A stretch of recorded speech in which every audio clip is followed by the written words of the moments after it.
High, আমি Gautami.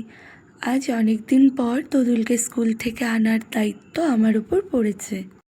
দোদুলকে school থেকে আনার আগে বেশ কিছুক্ষণ নিজের জন্য কিছু কিছু কাজ করেছি। যেমন আমাদের এখানে পার্পেলের একটা শপ ওপেন হয়েছে, সেখান থেকে কিছু টুকিটাকি শপিং করেছি, নিজের জন্য একটা জিনিস কিনেছি, আর আখের শরবত খেয়েছিলাম। তারপর দোদুলকে আনতে গেছিলাম।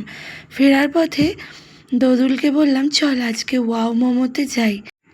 যেহেতু আজ বাড়িতে কেউ ছিল না, রান্নায় এক প্রকার ফাঁকিবাজিই দিয়েছি। ভেবেছি রাতে কিছু না হয় করব, আর দুপুরবেলাটা দোদুল আর আমি ওয়াও মোমোতে কিছু খেয়ে নিই।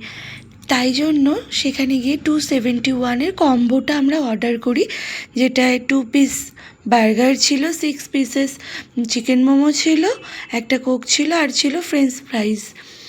তো প্রথমে ভেবেছিলাম ওখানে গিয়েই বসে খাবো, কিন্তু দেরি হয়ে যাবে ভেবে বাড়িতে প্যাক করে দেওয়ার জন্য অর্ডার করলাম। ততক্ষণে চলো তোমাদের সাথে পার্পেল থেকে কী কী কিনেছি শেয়ার করি। নিয়েছিলাম একটা ফ্লেক্সিড জেল, গুড ভাইবসের বিটরুট লিপ বাম, আর একটা নেল পলিশ নিয়েছি, আর এরকম 4টে শিট মাস্ক নিয়েছি, যার মধ্যে 4টে ছিল রাইসের, 2টো স্যাফরনের, 2টো ছিল পাপায়ার। 4টের সাথে নিলে 4টে ফ্রি, 379 কি সামথিং এরমই পড়েছে। আর বললাম না বেশ কিছু জিনিস কিনেছি, আর নিজের জন্য আর একটা জিনিস কিনেছিলাম, সেটা হচ্ছে সবসময় পরার জন্য আর একটা পলা। কেমন হয়েছে জানিও। আমার বার্থডেতেও একটা পলা কিন্তু আমি গিফটে পেয়েছি। এই যে বাড়ি চলে এসেছি আর খাবারগুলো প্লেটে সার্ভ করে নিচ্ছি। আজকের ভিডিওটা এইটুকু, দেখা হচ্ছে পরের কোনো মিনি ব্লগে। ততক্ষণ পর্যন্ত তোমরা সবাই ভালো থেকো।